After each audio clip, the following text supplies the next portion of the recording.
Hey, my friend, welcome to the Art of Online Business podcast. My name is Rick Mulready, and I'm an online business coach. I'm an ads expert, and most importantly, I'm a dad. And this show is where we help established online course creators and coaches create more profit, more impact with less hustle. All right, let's get into it. All right, welcome back to the show, my friend. So today I want to talk about Facebook ads tracking, because if we learned anything in 2021 post, iOS 14.5 and the whole privacy tracking and all that stuff, if we learned anything, it's that we really can't trust, unfortunately, the validity of the data that we see in Facebook's ads manager, right? It's going to show us, it's going to give us data, but it's not super accurate, and which is really scary, right? When we're running our ads, because we need accurate data in order to make decisions, right? And we're hopeful that the Facebook algorithm is getting the appropriate data to optimize our ads and so forth, right? But what I'm going to talk about here today is the tracking of our ad results.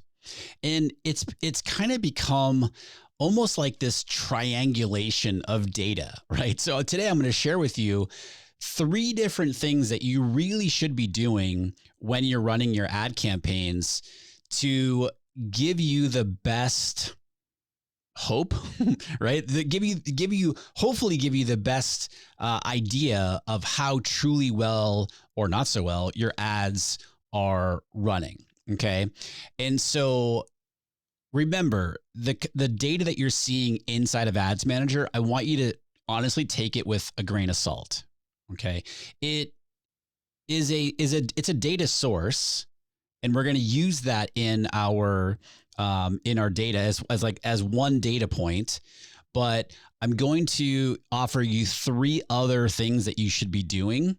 2 of them are going to help you try to paint the picture of the most accurate and most valid data as possible. Okay. And so number 1, the first thing to understand is, again, the data that you're seeing in Ads Manager is not super accurate. Yeah, the amount of ad spend, sure, that's going to be accurate. But the amount of conversions that you see, the amount of landing page views that you see, all that sort of thing is not going to be super accurate. So with that knowledge, what do? How do we better paint the picture of what's actually happening with our ads?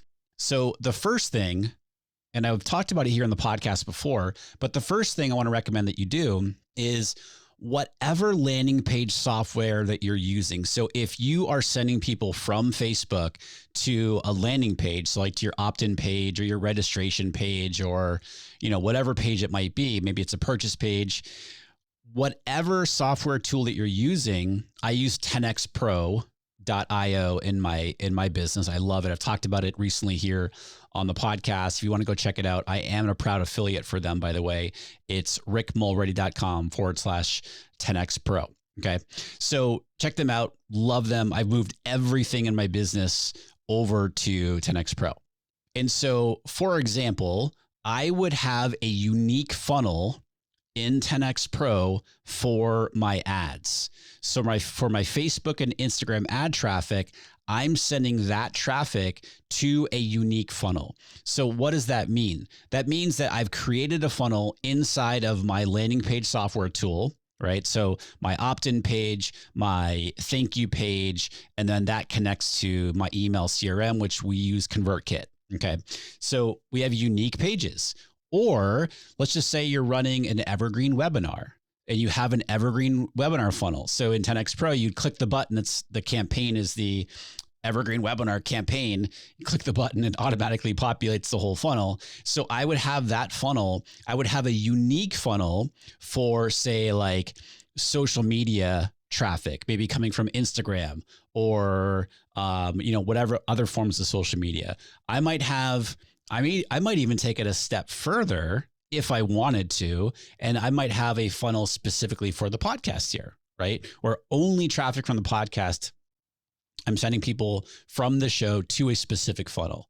Well, in that light, you want to have a funnel that is specific to your Facebook and Instagram ads traffic.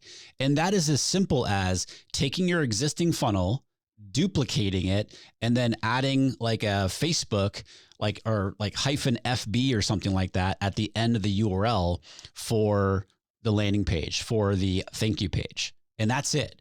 So you want a unique funnel in whatever landing page software that you are using. The reason for that is you're going to have unique data that from that funnel. So the data that you're getting from that funnel is only from, as a result of, I should say, Facebook and Instagram ads, right? And so you can look at that data, compare it to what's being seen in your email CRM. Now you have another data point to compare to what you're seeing in Ads Manager. Okay. So that's number one, have a unique funnel in whatever landing page software tool that you're using. Again, we use 10X Pro, love it. So number two is I would highly recommend, if you're not already, using UTM parameters in your ads. What UTM parameters are is just allows you to add specific identifiers, right, at the end of your URL. So for example, if I have rickmulready.com/accelerator, which is our accelerator coaching program page, then I could put, so it would be like, I can put, you've seen it before in your URLs. It says like medium equals, and you can put Facebook, or I'm sorry, source is Facebook. Medium would be ads, for example. And then you can get really granular and put the target audience where you're targeting. You can put the ad name, etc. Okay. And so you've likely seen it at the ads level when you're setting up your campaign. But maybe you've never used it before. Well, I want to recommend that if you're not using it, to start using it and use Facebook's dynamic URL. It's called the Dynamic URL Parameters Builder. It's a mouthful. But when you click on the UTM field there, you can set up your own parameters. And it's super easy to do because everything is pre-laid out for you. Like if you click on the source, it's going to give you the option of what you want to choose. And it's dynamically going to update from where the source is coming from. Like, so for Facebook, from Instagram, etc. Okay. So it gives, and then it's used in conjunction with Google Analytics. So you're going to see this data inside of Google Analytics, and you can take it a step further and go into, Google Data Studio. I think that's what's called Data Studio inside of Google with analytics and so forth. But in the very least, you want to, Google Analytics, by the way, is something that, for myself, especially, and I know a lot of other people really haven't taken the time to kind of dig into in this day and age that we're in, when we have less and less visibility into how things are actually working. I really would recommend that you at least learn the basics of Google Analytics. You can put, just a kind of a side note here, you can do like UTM parameters for your emails and so forth, right? And so you're like, and set up goals inside of analytics. You could do like, I made a sale off of, or I got an application off of this email that I sent out. You can identify that and be very specific with that using Google UTM parameters. And there's different, you can use Google URL Builder and so on, right? But from an ads perspective, I highly recommend that you use UTM parameters for better tracking. Again, you're going to be seeing the results and stats inside of Google Analytics, and you want to use Facebook's Dynamic URL Parameters Builder. Again, it sounds confusing, but it really truly isn't. Once like you use it a couple times and then boom, you got the hang of it. Okay. And the cool thing is, the cool keyword there is dynamic.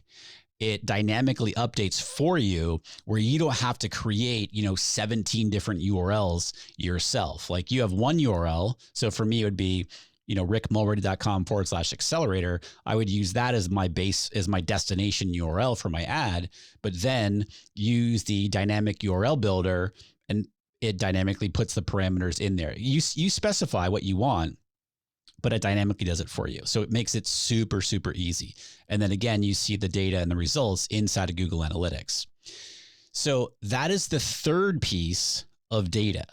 So again, you're looking at the data inside of Ads Manager. You're going to compare that to the data that you're seeing inside of your landing page software, right? Because you have a unique funnel set up there that you're only sending Facebook and Instagram ads traffic to. And then you're going to be leveraging Google Analytics because you've got UTM parameters set up for your ads. So now, and they're not all going to match up, right? This is never going to match up exactly. But what you're trying to do is leverage the data to look at, okay, what do I think is most accurate? And I would say you're kind of using the Ads Manager data as just sort of, a ballpark. And then you're really looking at the unique funnel in your landing page software and then also Google Analytics. Okay. That is really what's going to paint a better picture for you of the data, the results that you're getting from your Facebook ads. Okay. And so those are sort of the 3 data points that you're using to kind of, I keep saying, like, the word I like to use is you're kind of triangulating the data. It's kind of like using a radar. I don't know why I always think about this. Like, it's a radar and we're trying to find some place on a radar, but we can't quite find the exact spot. So we're using different data points to triangulate where we think something is. It's the same kind of thing when it comes to your Facebook ad results. Okay. The final thing that you definitely want to make sure that you have set up is the conversions API. I've talked about it here in the podcast before. And so what is the conversions API? So as I've talked about too, I am so not a techie person, right? I do not understand the super techie stuff, right? And so basically what the conversions API is, it essentially allows your website or like your landing page software to talk directly to Facebook. It's almost a direct connection between your site and Facebook, right? We've always relied on the Facebook pixel, and it's been an amazing source of data, but we know now that the opportunities that the pixel has given us in the past is not the same post iOS 14.5. Okay. And so some of this information I'm sharing with you here is because I am not a techie person, so I wanted to explain it to you in a very easy to understand way. I got a lot of great information from an article on wordstream.com's blog, and it was written by Kristen McCormick. And it's just a great article. I'll link it up for you in the show notes for this episode here. But Kristen just gives you a great breakdown of the conversions API. And so one thing that Kristen said that is just really, really well put, she said that with the conversions API, your website collects the data gets stored on your server, and the data that then gets sent to Facebook via the API. Whereas with the pixel, Facebook collects the data using cookies. The data gets stored on the user's browser, and the data gets sent to Facebook via the pixel. So it actually acts quite differently. Okay. And so why is using the conversions API really important when we have the pixel? Or why wouldn't we use just one over the other? Well, when you use both together, which is what I recommend, it gives you a more complete picture of what's actually going on with the data and with the actions that people are taking. Now, does the conversions API solve the whole privacy issues and the tracking issues that come with iOS 14.5? No, it does not. It will not solve those problems, but it will improve, right, the overall reporting that is not fully affected by 14.5. Okay. And so it's kind of giving you a more accurate depiction because of what I just mentioned, the difference between the API and the pixel. Okay. And so it's actually quite easy to set up, right? You go under, I believe it's like the data sources, then you go under settings, and then you just follow the steps there. I've done it using Zapier, and it was actually quite easy to do. if I can do it, if I can figure that out, you can figure it out, my friend. And so Conversions API, definitely set that up. It's only going to help you going forward as we get more into the world of, less and less cookie tracking, that sort of thing. Okay. Again, it does not solve the whole privacy tracking thing that is with us now after 14.5, but it is something that we can have now in our tool belt, if you will, when it comes to Facebook ads. So I highly recommend that you do set that up. Okay. All right. So quick recap here to improve the validity of the data, right? And to paint a better picture of the results of what's actually going on with your ads. You're going to take the stats that you're seeing from Facebook's ads manager. You're going to, first, you're going to set up a unique funnel in whatever landing page software tool that you are using.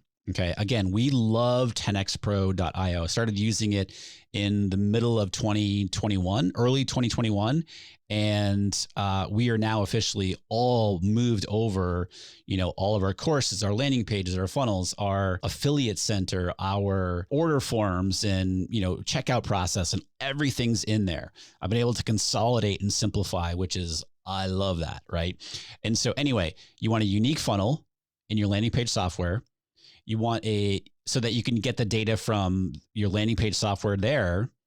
You're going to compare that data to what you're seeing in Ads Manager. And you're also going to start using UTM parameters for better tracking, right? And you can do that right inside of Ads Manager at the ads level, right below where you enter your, the details of your ad, like the destination URL. It's going to allow you to add UTM parameters right there, and just use Facebook's dynamic URL parameters builder right there. It's very easy once you do it a few times. Okay. So you're going to take all the results of all three of those data sources and try to, paint the best picture of what is most accurate as possible. Again, it's never going to match. They're all three sources that are never going to match up. All right.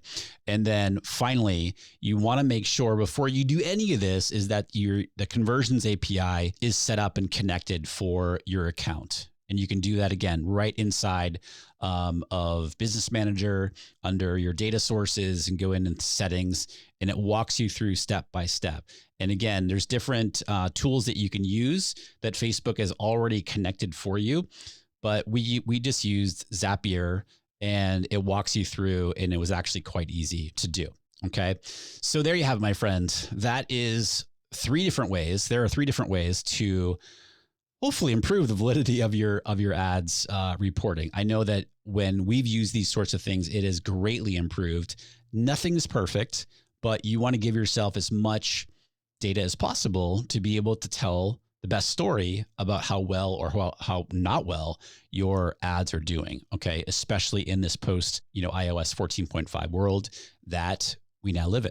All right. So before we go, if you are a course creator or you're an online coach, maybe you have a membership and you're looking to scale, you're looking to take your business to the next level, you're already doing at least $100K per year in your online business, or you're tracking to that level right now.